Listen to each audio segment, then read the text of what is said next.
ये जो नफरती कीड़े हैं, ये टिड्डे हैं भाजपा आरएसएस के, जो आज़ादी के पहले भी धर्म के आधार पर देश को खंड खंड कराने का काम किया, देश के विकास को अवरुद्ध करने का काम किया। सवाल कांग्रेस के प्रवक्ता का नहीं है, सवाल देश में जो जहरीला बयान घोल रहे वो संदीप पात्रा अपने आप को डॉक्टर कहते हैं, ये फर्जी डॉक्टर हैं। एक डॉक्टर का काम होता है कोरोना जैसी महामारी में देश की जनता का इलाज करना। संदीप पात्रा किस गुफा में, किस बिल में छुपे होते हैं?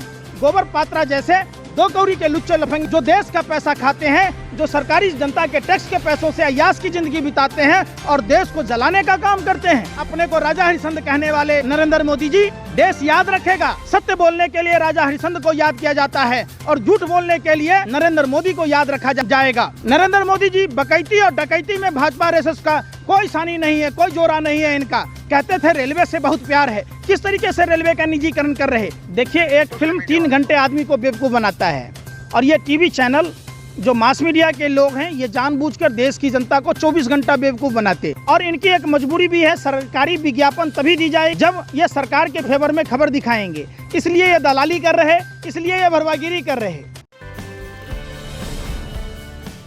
राजीव त्यागी की जिस तरह ठीक संबित पात्रा के साथ डिबेट के बाद मौत होती है और अब पत्नी जो है उनकी वो साफ साफ ये कहती है कि इस मौत का जिम्मेदार संबित पात्रा है। पति ने मौत से पहले कहा कि लोगों ने मुझे मार दिया। क्या कहते हैं इन सारे मामले को अगर एक साथ देखें तो क्या कहें?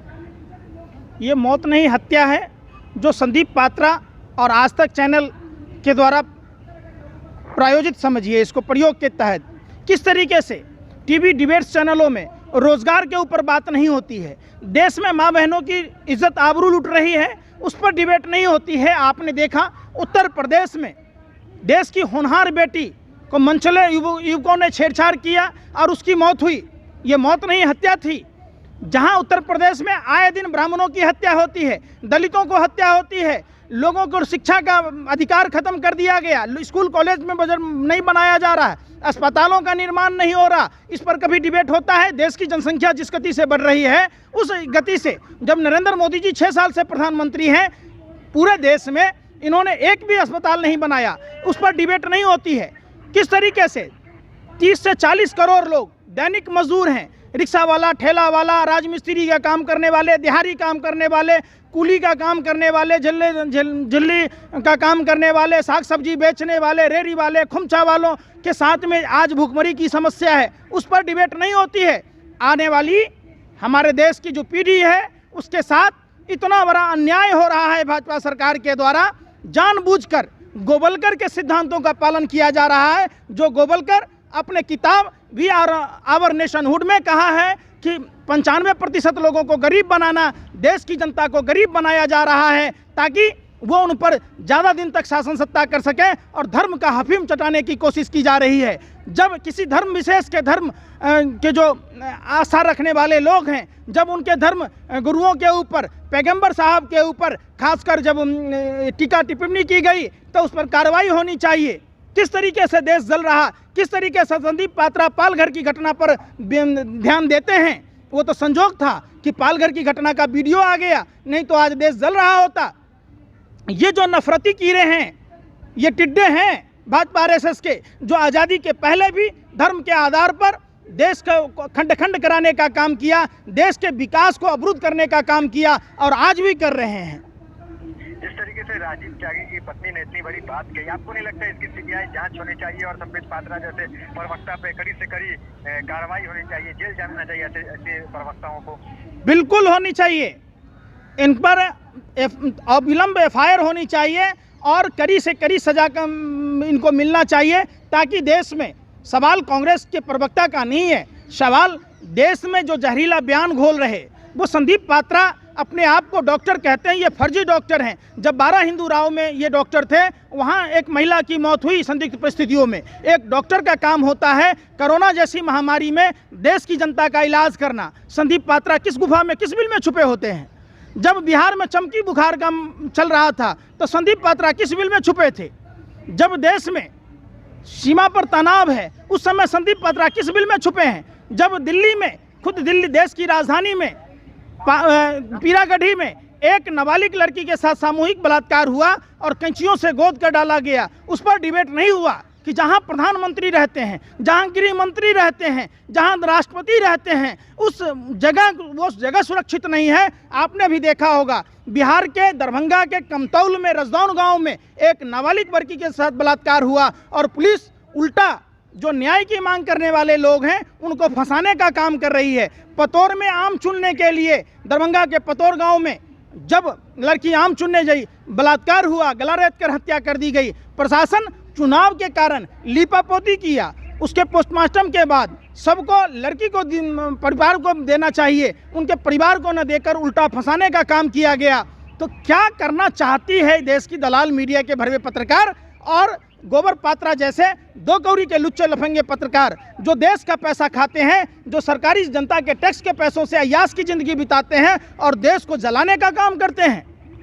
रोहित सरदाना एक वरिष्ठ पत्रकार हैं, आपको नहीं लगता कि उनकी जिम्मेदारी थी, जिस तरह उनके टीके पर सवाल उठ रहा था, उनके हिंदू होने पर सवाल उठ रहा था, उनकी जिम्मेदारी थी उन्हें मना करना चाहिए, उन्हें रोकना चाहिए? आपको नहीं लगता है रोहित वरिष्ठ पत्रकार? देखिए, आजकल एक पत्रकारों का लॉबी जो जितना लुच्चा है उतना उच्चा है। आप अर्नब गोस्वामी से शुरू कीजिए।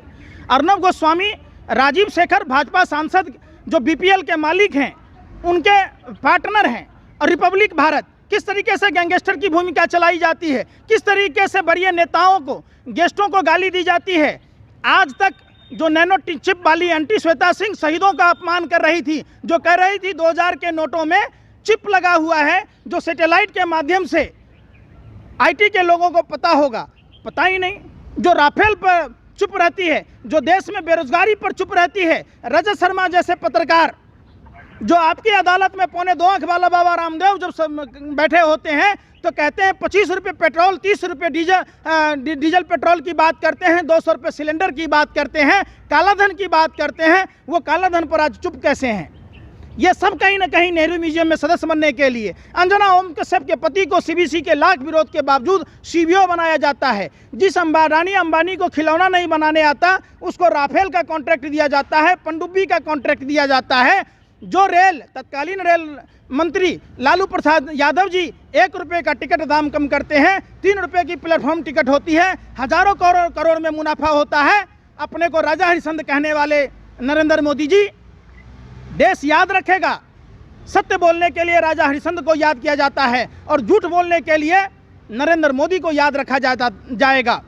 नरेंद्र मोदी जी बकैती और डकैती में भाजपा आरएसएस का कोई सानी नहीं है, कोई जोड़ा नहीं है इनका। कहते थे रेलवे से बहुत प्यार है, किस तरीके से रेलवे का निजीकरण कर रहे, किस तरीके से बैंकों को डुबाया जा रहा। देश ने देखा है, हमारे पूर्वजों ने देखा है, जो गरीब लोग प्राइवेट बैंकों में रुपया पैसा 2-2 रुपया 4-4 रुपया करके जमा करते थे, प्राइवेट बैंक लूटने का काम करती थी। ये ईस्ट इंडिया पार्ट 2 की सरकार देश की जनता को गुमराह कर रही है, देश की जनता को जानबूझकर गर्त में ढकेलने का काम कर रही है। देश में गिरी हुई अर्थव्यवस्था, मंदी, बेरोजगारी, बेकारी, भूखमरी पर डिबेट होना चाहिए। ये कैसा डिबेट हो रहा है? जानबूझकर देश की जनता का माइंड कंट्रोल करने की बात की जाती है, डर का माहौल क्रिएट किया जाता है। ऐसी वैसी चीज़ें नहीं दिखाई जाती जिससे देश की जनता का दिमाग जागरूक हो, सत्ता पक्ष से सवाल पूछे। ये स्कूल कॉलेज पर कभी शिक्षा पर सवाल नहीं करते। आप कार्रवाई की मांग कर रहे हैं संबित पात्रा पे, लेकिन आपको बताएं कि संबित पात्रा उस पार्टी के मुख्य प्रवक्ता हैं जो सरकार में है। आपको लगता है इस सरकार में आप न्याय की उम्मीद करते हैं? क्या राजीव त्यागी को न्याय मिलेगा? देखिए, इस सरकार में न्याय मिलना तो दूर की बात है, ऐसा नहीं है। लेकिन हमें बाबा साहब अम्बेडकर के संविधान पर भरोसा है और उम्मीद की किरण जागती है। ये वही निकम्मी सरकार है जहां जजों को डराया जाता है, जो गुजरात मामलों में पीपीए किट का संज्ञान लेता है, N95 मास्क की संज्ञान लेता है, जो जज उस जज का रातों रात ट्रांसफर कर दिया जाता है। जब दिल्ली को भाजपा आरएसएस के द्वारा जलाया गया तो कफिल अहमद जैसे दिल्ली को जब जलाया गया तो कपिल मिश्रा, अनुराग ठाकुर, प्रवेश साहिब सिंह वर्मा जैसे लोगों पर एफआईआर दर्ज की बात करने वाले जज पर कार्रवाई की गई। एक तरफ जहां डॉक्टर कपिल को जमानत नहीं दिया जाना और आरती चंदानी और डॉक्टर शर्मा जैसे किडनी के व्यापार करने वाले डॉक्टरों पर कोई कार्रवाई नहीं होना। दूसरी बात, जब आपने देखा होगा हिमाचल प्रदेश का प्रदेश अध्यक्ष पीपीए घोटाला में संलग्न था, उस पर संज्ञान लेने वाला जज को रातों रात ट्रांसफर कर दिया जाता है। जज लोया की हत्या कर दी जाती है। जो जज तारीपार गृह मंत्री को बरी करता है, उसको प्रमोशन दे दिया जाता है, उसको सीबीसी में चेयरमैन बना दिया जाता है। किस तरीके से देश ने देखा है, चिन्मयानंद को 49 वीडियो मिलने के बावजूद जमानत देने वाले जज को जमानत दे दी जाती है, जमानत देने वाले चिन्मयानंद को जमानत देने वाले जज को पुरस्कृत किया जाता है। ऐसे में न्याय की उम्मीद तो नहीं लगती, लेकिन फिर भी हम उम्मीद करते हैं, हम अपने संविधान पर भरोसा करते हैं कि न्यायपालिका पर भरोसा करते हैं कि इस बात का न्याय मिलना चाहिए और संदीप पात्रा जैसे जहरीले बयान देने वाले प्रवक्ताओं पर और ऐसे टीवी डिबेट शो चलाने वाले टीवी चैनलों पर सख्त से सख्त कार्रवाई हो, ताकि फिर कोई देश में दूसरा कोई हादसा न हो। आपको नहीं लगता कि मीडिया को इससे सीख लेनी चाहिए कि अब दोबारा इस तरीके का डिबेट ना कराए? आप अक्सर देखते हैं डिबेट में मां बहन की गाली दी जाती है, तो आपको नहीं लगता कि मीडिया को अब कहीं ना कहीं शिक्षा, रोजगार, इन मुद्दों पे बात करनी चाहिए, ना कि हिंदू मुसलमान इसको गाली देना, ये करना? आप नहीं लगता सीख लेनी चाहिए इस घटना से? देखिए, एक फिल्म 3 घंटे आदमी को बेवकूफ़ बनाता है, और ये टीवी चैनल जो मास मीडिया के लोग हैं, ये जानबूझकर देश की जनता को 24 घंटा बेवकूफ़ बनाते। ये वैसी चीज़ें नहीं दिखाते जिससे जनता का सरोकार हो। देश में मीडिया को सीख लेना चाहिए, और इनकी एक मजबूरी भी है, सरकारी विज्ञापन तभी दी जाएगी जब ये सरकार के फेवर में खबर दिखाएंगे। इसलिए ये दलाली कर रहे, इसलिए ये भरवागिरी कर रहे। चलिए पंकज जी, बातचीत के लिए धन्यवाद। जी, जय हिंद, जय भारत।